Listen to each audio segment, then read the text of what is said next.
Have you ever noticed the biggest winners in your player pool are always making moves you can't quite explain, but they always seem to work?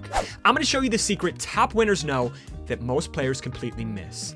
How to turn seeing your opponent's cards at showdown into your biggest edge. I've made over 7 figures playing poker, and I've helped hundreds of players go from winners to crushers. Today, I'll show you how to weaponize showdowns to massively exploit your opponents, and just as importantly, how to avoid drawing the wrong conclusions so you don't make a costly mistake. All right, so showdown number 1. Let's say we're playing against a player who slow played on the flop with a nutted hand, even on a wet dynamic board. So let me show you an example. So we open on the button here with ace queen of spades. Our opponent calls in the big blind. Flop comes 9, 6, 5. We see bet half pot. Our opponent calls. We go to a turn, which brings in the flush and gives us the nuts. And usually on these nut changing cards, I'm just going to bet small because generally our opponents are going to fast play all their strong stuff on the flop, their pocket 9s, their 6s, their 5s, their straights, their 6-5 suited. And then on the turn, by betting small, well, it encourages our opponent to call with hands that are drawing dead, like 9x, and to raise when they themselves have a worse flush. So we go small here on the turn. Our opponent calls again. We go to the river, which is a 4. And at this point, there's a one-liner to a straight out there. We think our opponent would raise when they have flushes on the turn at a high frequency in general. We're mostly just targeting one pair hands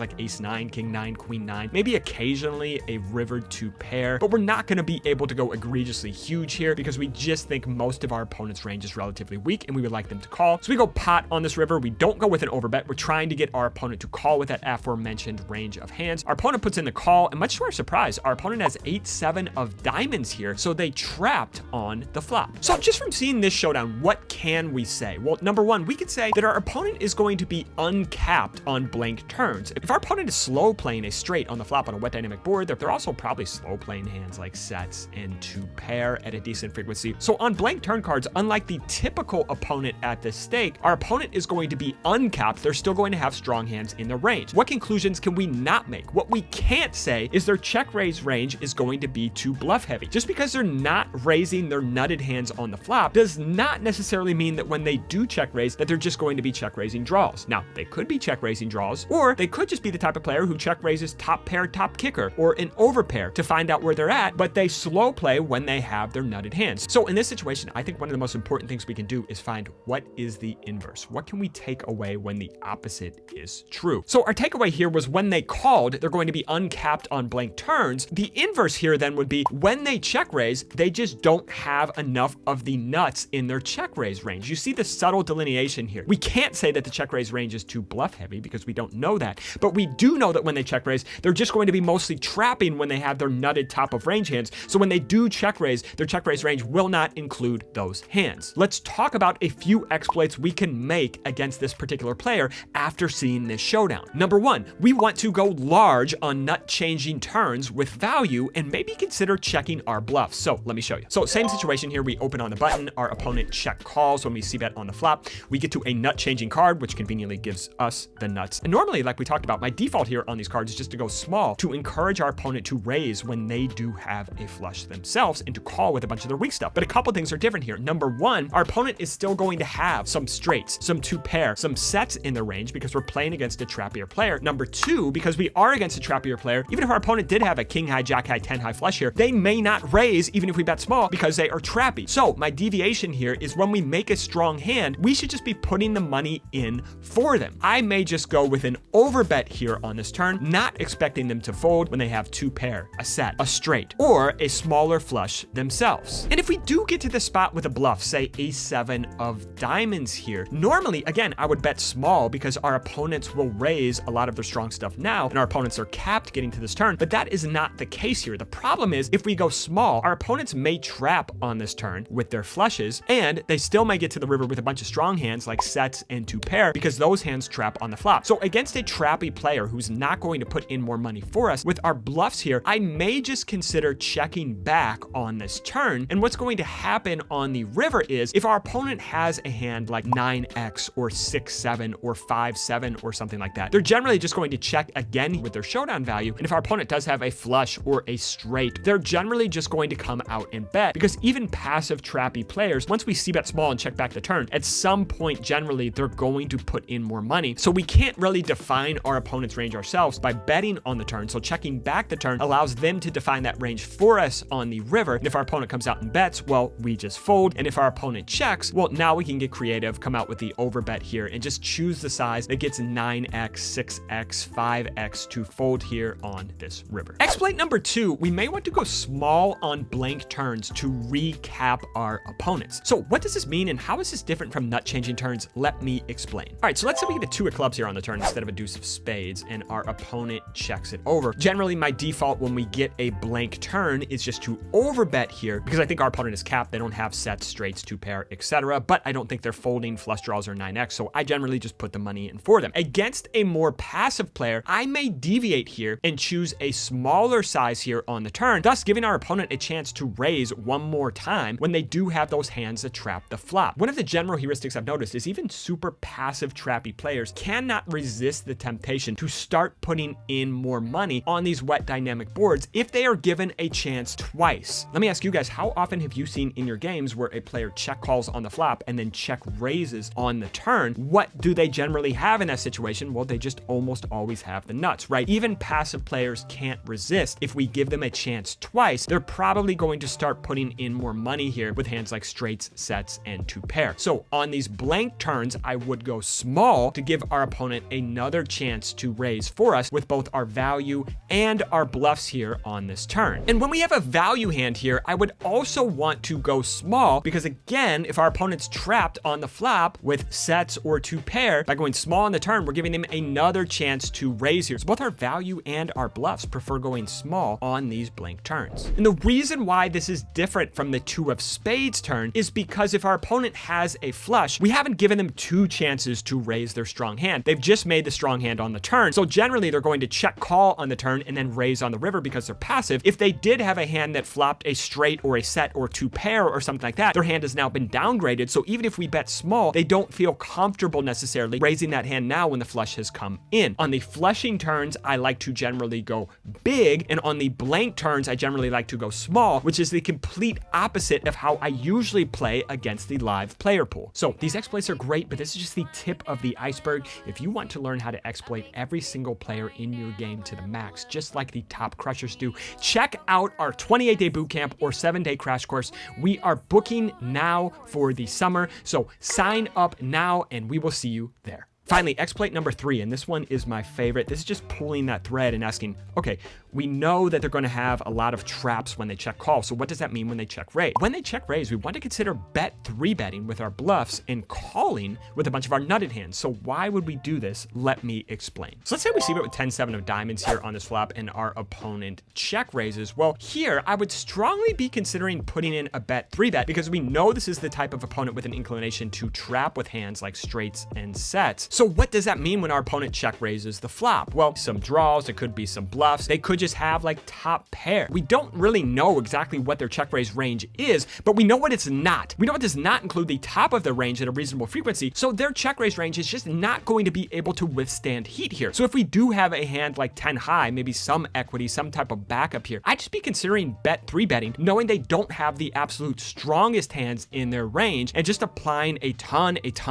of pressure here. And conversely, if we did have a nutted hand like 8-7 of diamonds here, I would be considering just flatting here to their check raise on the flop, just knowing that their check raise range is going to be somewhat crippled, that they're not going to have top of range and probably not going to want to play for stacks when they do check raise. All right, example number 2, let's say we see a showdown where our opponent c-bet a very good hand for a big size multi-way. So let me show you an example. Playing 2-5 again, and our opponent opens in the cutoff, button is going to call. call. We're in there in the big blind with queen 8 of diamonds. We flop a flush draw, check it over to the cutoff. He goes big. He goes 50 into 62 and 2 other people, and we are going to call here. 4 on the turn, we check it over. He goes big again. We picked up additional equity here, so we've got a gut shot to go along with our flush draw, so we're gonna call. Now the river is an 8. We make second pair here. We check it over in flow. Our opponent checks back, and our opponent actually has ace 5 suited here for 2 pair. So first, what can we say? Well, we can say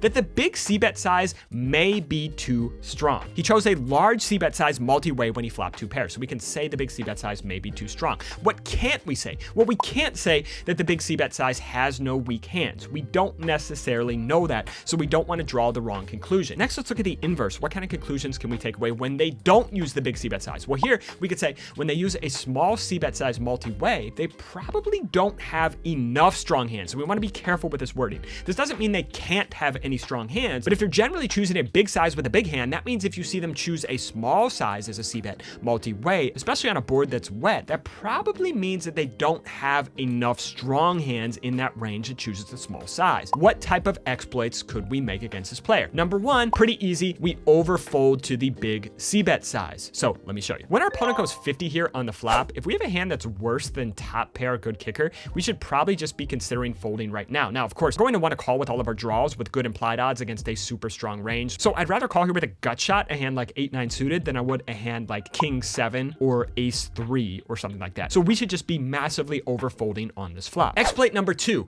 we want to fast play our nutted hands to the big c-bet size. So let me explain. Let's say we now have pocket 6s for top set. Our opponent goes $50. There is absolutely no reason to slow play here in a million years. Just start piling in money. If we know that our opponent's range is too strong when they choose this size, well, generally the point of trapping is when our opponents are going to put in more money for us with their bluffs and their value. And if they just don't have enough bluffs here and their range is so strong that they're probably not folding value a whole lot, just pile in money right now while we can. So I would just choose a massive check raise size here, exploiting our opponent for having too strong of a range. And most live opponents to a single check raise on a wet dynamic board aren't going to be able to fold hands like over pairs, and certainly not hands like 2 pair or sets. And finally, exploit number 3, when they choose a small c-bet size multi-way, we want to attack this size with a bunch of bluffs. So let me show you. Say our opponent goes 25 instead of 50 here. This is a great exploit to just start attacking our opponent. Remember, we don't know that our opponent just has only weak hands when they choose the small size, but we do know if they're splitting their range here and we've seen them use the big size with good hands, they probably just don't have enough good hands in the small size. So this is just going to work enough to be super profitable. Just check raising right here, right now, anything with a shred of equity when they choose this small size. All right, example number 3,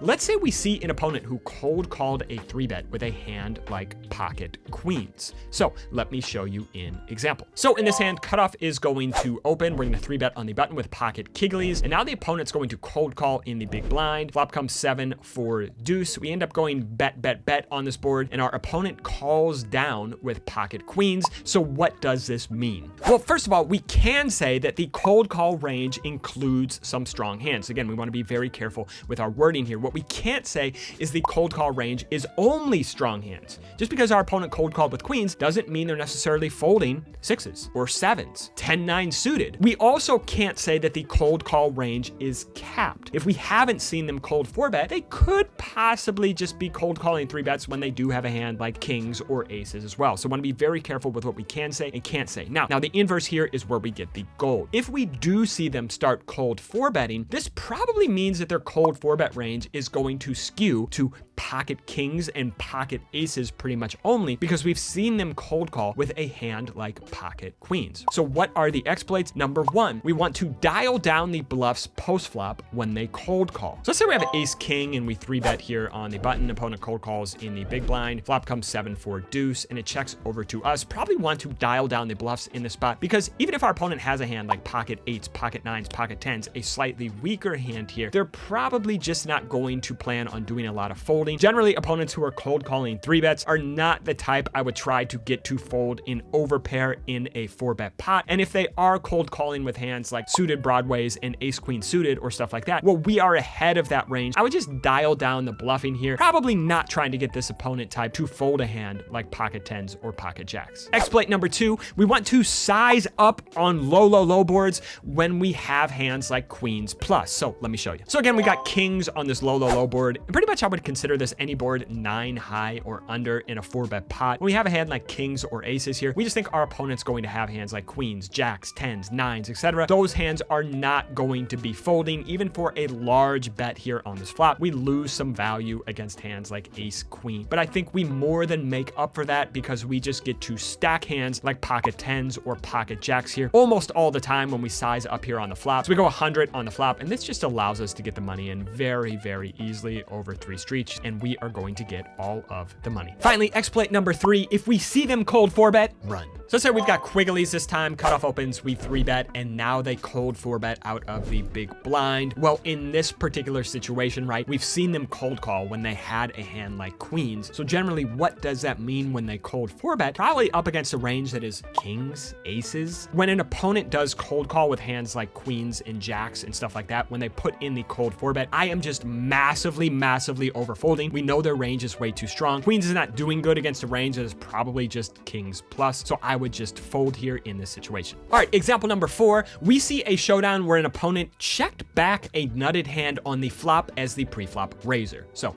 let me show you. All right, so we are in the big blind here. Opponent's going to open on the button. We defend with ace 10. Flop comes 10, 6, 4. We check, they check it back. Turn is a jack. We check it over. Our opponent goes 3/4 pot. We call. River is a 4, pairing the board. Well, lots of draws have bricked here. When our opponent bets $80 on this river, the diamonds have missed. The 8-9 has missed. The king-queen has missed, etc. So we are going to bluff catch on this river, and our opponent shows pocket 6s here for a full house. So again, what can we say? What can't we say? And what is the inverse? Number 1, we can say that they are uncapped when they check back the flop. They can still have very, very strong hands. What we can't say is that their c-bet is over bluffed. Just because they're not c-betting their nutted hands at some frequency on the flop does not necessarily mean that when they do c-bet that it is over bluffed. They could just only be c-betting top pair plus or big draws plus, right? We don't know that necessarily, but what is the inverse? What do we actually know here? That when they do c-bet, they don't have the absolute top of their range. We saw them check back a set on a wet dynamic board. What are the exploits? Number 1, attack their c-bets mercilessly. So let me show you. So we check it over to our opponent. They c-bet for half pot, and pretty much anything with equity here, I am going to attack this c-bet. We don't know that their c-bet is over bluffed, but what we do know is that they probably don't have tippy top of range. They probably don't have 10s, 6s, 4s, maybe 6-4 suited here. So they are going to be relatively capped here, and I would just start trying to apply a bunch of pressure to that range by just check raising a ton. And normally I'm just a fan of the big check raise sizes, but in this spot where I'm just check raising maybe 30, 40, 50% of my range whenever they c-bet, I may just go with the small check raise size here on the flop and then figure out how to play turns if they do call. Exploit number 2, we're going to want to overfold to delayed lines. So what does this mean?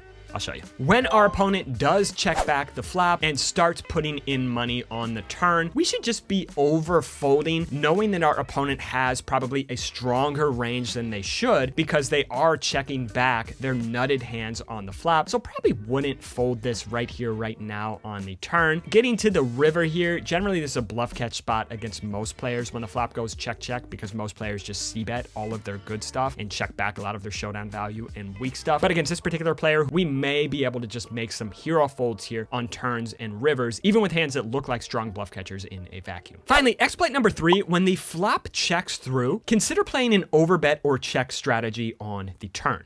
Let me explain why we want to do this. Okay, so let's say we have 8-7 of diamonds again. Our opponent checks back on the flop. We bink the nuts on the turn. In this spot, the reason I want to play overbet or check is because I think our opponent is still going to have top of range here on this turn. Hands like 6s, 4s, 10s, etc. Doesn't really make any sense to come out and bet like $30 or 3/4 pot here, because if our opponent does have a super strong hand, we are just missing out on a whole lot of value against the top of their range that we now absolutely cooler. So therefore, my preferred strategy on this turn may just be to do a lot of checking, and if our opponent bets here, especially when we have a nutted hand like this, just start piling in money when we have the nuts here, right? Because our opponent is not folding hands like sets or 2 pair in a million years. Go for the big boy check raise. Our opponent's range is going to be strong in this delayed line, so pile in money right now. The other option, and I may not use this in this particular scenario, but maybe in a situation where the turn's a little bit more scary, maybe like a 9 of hearts or something like that, and we have a flush, just go for the overbet here on this turn. We go 2x pot, 3x 2x pot. Again, our opponent is not folding, 2 pair and sets. And then once again, we could go big on the river. So because the turn check raise does generate a little bit more fold equity, I may use that when the turn is not quite as scary, when it's maybe an offsuit 9. And I may just go for the overbet, the 3x pot, 2x pot myself when the turn brings in a more obvious draw, like maybe the 9 of hearts or something like that. All right, example number 5. Let's say we see a showdown where our opponent triple barrel bluffed with a combo that should probably be a pure give up when the draws brick. So let me show you. All right, so this one, our opponent's going to open from the low jack here. We're gonna flat on the button with ace queen because we do have a couple of big fish in the blinds, and maybe this is a stronger player, maybe a winning player who opened from the low jack. So we call here. Unfortunately, both fish are going to fold. Flop comes queen 10-4. Our opponent c-bets, we call. Turn is a 6. Our opponent doubles, we call. Now the river pairs the board. Our opponent triples. We've got top pair, top kicker. So we put in the call, and our opponent actually flips over ace king of spades here. Probably a hand that should be given up at a high frequency because they do have a smidge of showdown, and also in equilibrium. Don't really love to jump into this all that much, but ace king of spades does kind of block our auto folds here on the button, but our opponent decided to run it here with that particular combo. What we can say is our opponent might be over bluffing. They're probably over bluffing if they're choosing combos that should be give ups here. What we can't say is they don't have value in this line, right? Just because they're over bluffing doesn't mean they can never have value. So we want to be careful about how we phrase this in the conclusion we take away. What is the inverse? Well, we know when they bet, they're probably over bluffing. So what does that mean when they check? So when they check on the river, it probably means their range is too strong. Let's kind of unpack this. Why might their range be too strong? Because if they're just over triple barreling with their bluffs, what does that mean when they check? Well, they probably just don't have a lot of give ups in that range because they're putting hands that should be give ups into the bet river line. So when they check, they just don't have as many give ups as they should in that line. What type of exploits can we make? Number 1, don't fold strong bluff catchers to triple barrels, right? We just saw this, pretty obvious. If we have a hand like top pair, top kicker, obviously we're not folding. Exploit number 2, give them a bit more rope. The type of players we want to generally give a little bit of rope to and not fast play as much are players who are going to put in more money for us with their value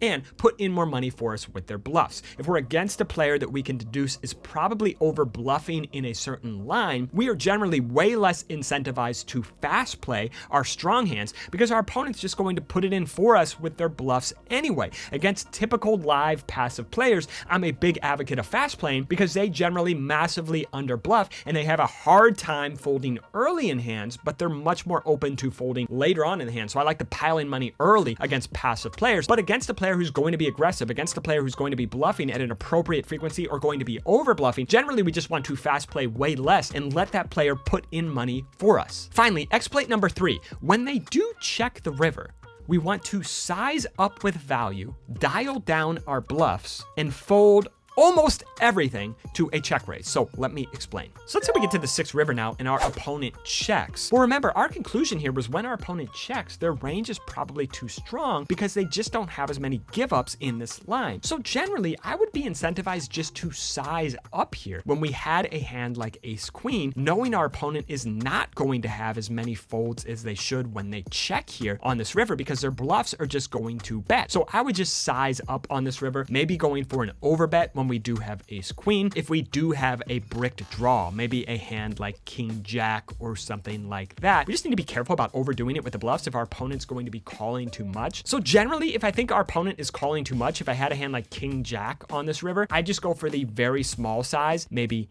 80, 75, just trying to get our opponent to fold their ace high draws, their king high draws, etc. But if our opponent is generally just barreling with those brick draws, well, we're not going to be able to have a cheap, efficient bluff on this river. So if we are going to run the bluff with a hand like king jack or jack 9 suited or something like that, we just want to be cognizant that maybe going for the small size is not going to be efficient. So we should either be giving up, or if we think our opponent is maybe open to folding hands like queen X, then maybe the all-in size here when we do have jack high or king high is good. But we just need to be pretty confident in that assumption to make that bluff profitable. All right, example number 6, we see a showdown where our opponent donked on the river with the nuts when the obvious draw came in. So let me show you. We open on the button, flop middle set, we c-bet, they call. Turn is a blank, so in general, against the average live player, my default strategy here is just to overbet on this turn. Our opponent calls, flush comes in on the river, our opponent leads for half pot. Well, we've got a set, so we flick in the call, and our opponent shows ace 7 of diamonds happens and we lose on this river. First of all, what can we say? Well, we can say that river donks from this opponent are going to include strong hands. Pretty obvious. What we can't say is that they're folding when they check the river. So I want to be sure that we're not making the wrong conclusions. That may be a wrong conclusion. The right conclusion that we can make from the inverse here is when they check on the river, their range is a lot more capped. So we can't say they're folding when they check on the river, but we can say their range is more capped if they're just leading with their strong hands on this nut changing river. What type of exploits can we make? Number one, the obvious one, we could just overfold when our opponent goes check, call, and then donks on a nut changing river. If we know our opponent is not balanced with their donking range on the river, which hint, hint,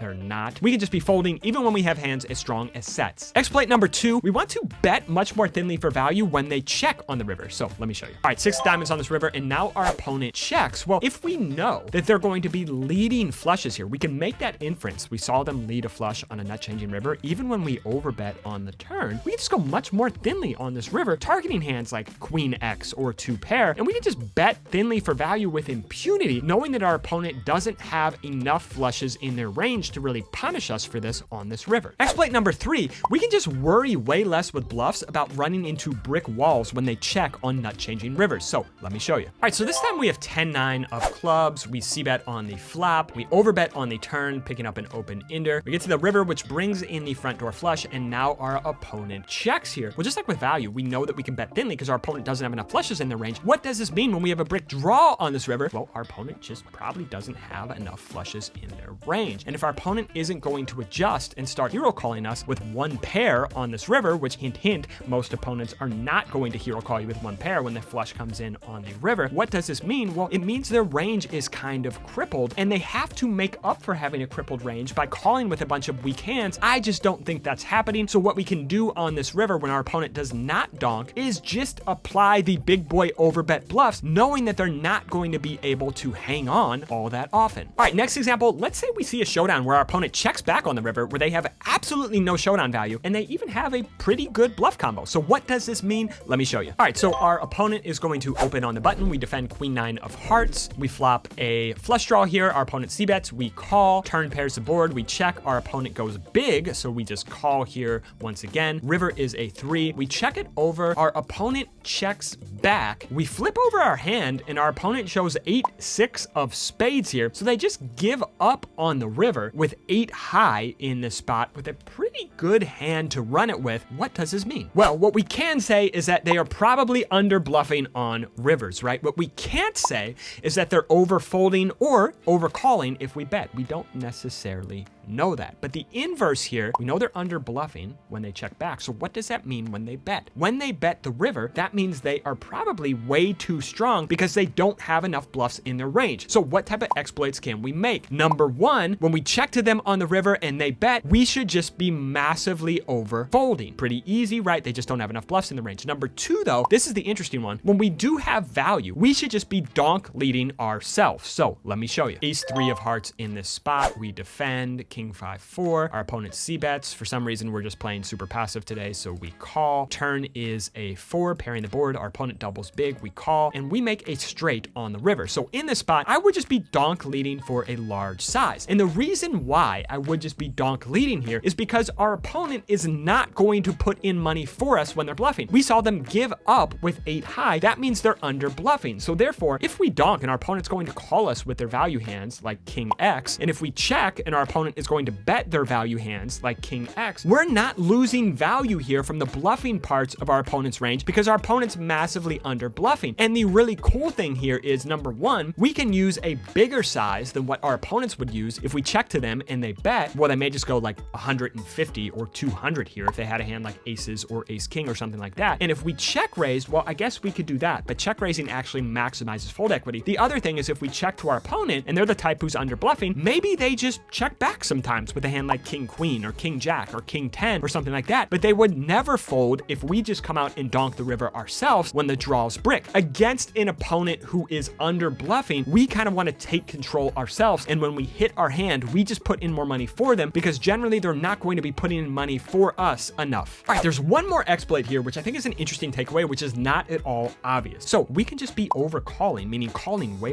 too much in a vacuum on turns when we have showdown value. So what does this mean and why can we do it? 7-5 of diamonds, our opponent opens, we call, same flop. We call the c-bet with middle pair. Turn is a deuce, we check, our opponent goes 100. And on this turn, we can be calling much more than equilibrium in a vacuum, knowing that our opponent is not going to blow us off our equity on the river because they are under bluffing rivers. And if our opponent is under bluffing rivers, we know that if we call this turn, we check to our opponent and they bet on the river, well, we just have clairvoyance. That means they probably just have a value hand. Their range is going to be too strong, and our opponent's going to allow us to realize when they have a bluff. So we can just be calling on this turn way more than we should in a vacuum if we didn't have this exploit, because our opponent's going to let us get to showdown way too much when they don't have showdown value themselves. So we call here on the turn, river is a king, we check, our opponent checks back, and we are good here with 7-5 of diamonds. All right, next example, let's bend the rules a little bit. Let's say we've seen a couple showdowns from this player, and we've seen them just be super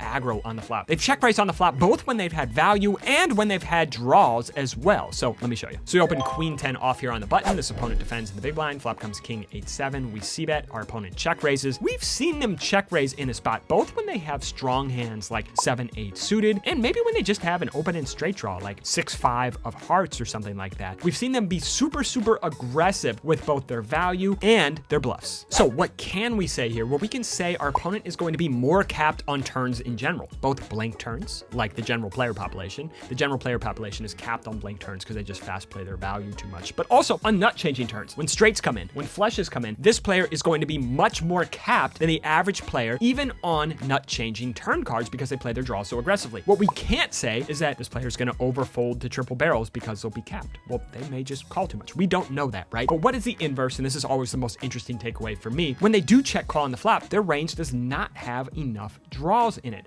So what kind of exploits can we make? Number one, we can just consider not c-betting our range. I may adjust against this particular player and maybe try to just give ourselves a really easy decision on the flop and c-bet hands that are a very easy call to a check raise and c-bet hands that are a very easy fold to a check raise. So maybe don't want to c-bet those hands in the middle. So let me show you. So if you have an ace high hand here, something with showdown like ace jack, or we have like an 8x hand here, a hand like ace 8 or something like that, may consider just checking those back because those hands are kind of in a precarious spot in between calling and folding when we do get check raised. I'd be c-betting our strong hands all the time, hands like king X, hands like two pair, etc. Very easy decision. If we get check raised, we call. I'd also be c-betting our super strong draws like our ace high flush draws or combo draws or stuff like that. Again, very easy decision. We can just call when they check raise. And then maybe some just air balls like this queen 10. This may be a pretty good hand to c-bet as well, because if our opponent does check raise, well, we have a very easy decision. We fold. What we don't want to do is give ourselves a tough decision here with a hand that's kind of in between. I just make my life easy. C-bet the hands that are easy, bet calls. C-bet the hands that are easy, bet folds. Exploit number two,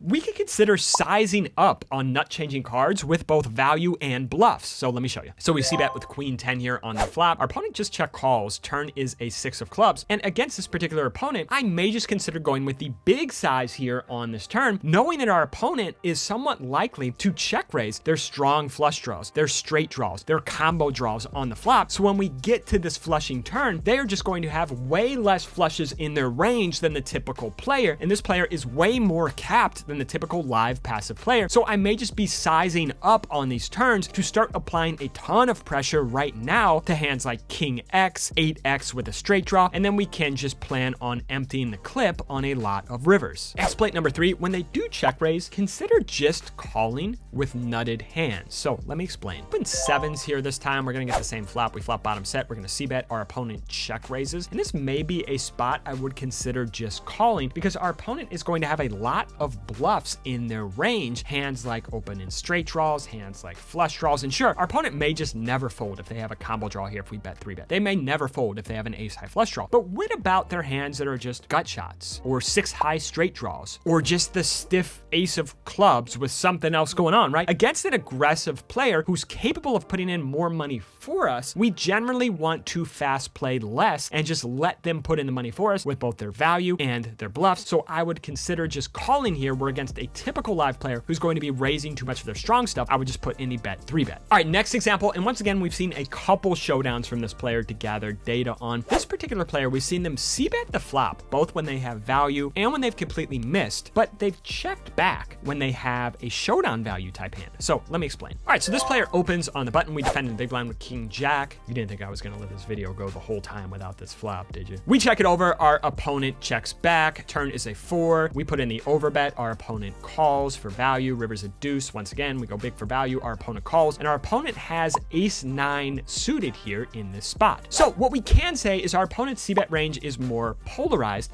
because they're just c-betting their value and their bluffs, but they are checking back when they have showdown value. What we can't say is that they're unbalanced towards value or bluffs. We don't necessarily know this just from seeing a couple showdowns. We know that they're checking back their showdown value. That's it. The inverse here, what we can say is when they do check back, their range is somewhat crippled, because if they are c-betting their value on the flop, that means when they check back, well, their range is just going to be showdown value. It is super well defined, and it is crippled because they just don't have the strongest hands in their range. So what type of exploits can we make? Well, number one, when they c-bet, we want to check raise the top of our range absolutely huge. So let me explain why. So we've got deuces here. Our opponent opens and we flop bottom set. Of course, we check it over. Our opponent c-bets, and this is the spot where I would just go for the huge check raise. Because when we think about our opponent's range, if they're going to be checking back showdown value, what does that mean when they bet? They have hands like value and they have hands like air. Well, their air is not calling even if we check raise 2x or 3x, right? We're not going to be able to get the air to call. So let's just target these strong, inelastic portions of their range. Their overpairs, their nut flush draws, their top pair, top kicker, their combo draws, etc., right? Target that portion of the range, go for the huge check raise. Exploit number 2, we want to be careful about check raising in general, knowing that the range is going to be more polar on the flop. So we want to let our semi-bluff check raises be led by equity, right? So we're going to check raise our nutted or our super high equity draws, right? Our combo draws, kind of our draws that can cooler them if we do hit. So our ace high flush draws, our big combo draws, our pair plus flush draws, etc. Be careful about over check raising with the semi bluffs in this spot because our opponent's range is more polar. Finally, exploit number 3, when the flop goes check check, we probably want to play an overbet or check strategy with no in between. So let me show you. So we've got King Jack again, Jack 9 deuce. Our opponent checks back, and on this offsuit for turn, I'd be playing overbet or check. So where would I overbet and where would I check? Well, generally on blank turns, I would go for the check here, because if our opponent does have a hand like pocket 10s or 9x or something like that, they are generally going to start putting in money for us here. We can go for the check raise and just try to play a big pot against an opponent who's not going to believe us when we check twice. If the turn was a 4 of spades or something like that, I'd probably just come out and overbet this hand ourselves. Our opponent is not going to just start monkey stabbing when they have 9x or pocket 8s when the turn brings in the obvious draw. So by checking, our opponent's just going to check back a lot. We want to target their showdown value, which check back the flop, the call, at least one bet. So if the turn was a flushing card, I may just come out and overbet myself. The important thing here is what we don't want to do is just come out and bet half pot or 3/4 pot, right? Why is that a mistake? Because when our opponent has a range that is just primarily showdown value, they check back the flop because they're not planning on folding the turn. So either let them put in the bet themselves and go for the big boy check raise, or put in an overbet. It doesn't matter if we bet 15, 20, or 65 here. Our opponent isn't folding pocket 10s and ace 9, even to a big bet. So don't choose this half pot or 3/4 pot size on the turn after our opponent checks back and we know their range is showdown value. All right, guys, hopefully this video was illuminating and showed you how you can start exploiting the players in your player pool just by seeing 1 or 2 showdowns. Hope this turns you into the biggest boy possible. Thank you guys and have a gentle day.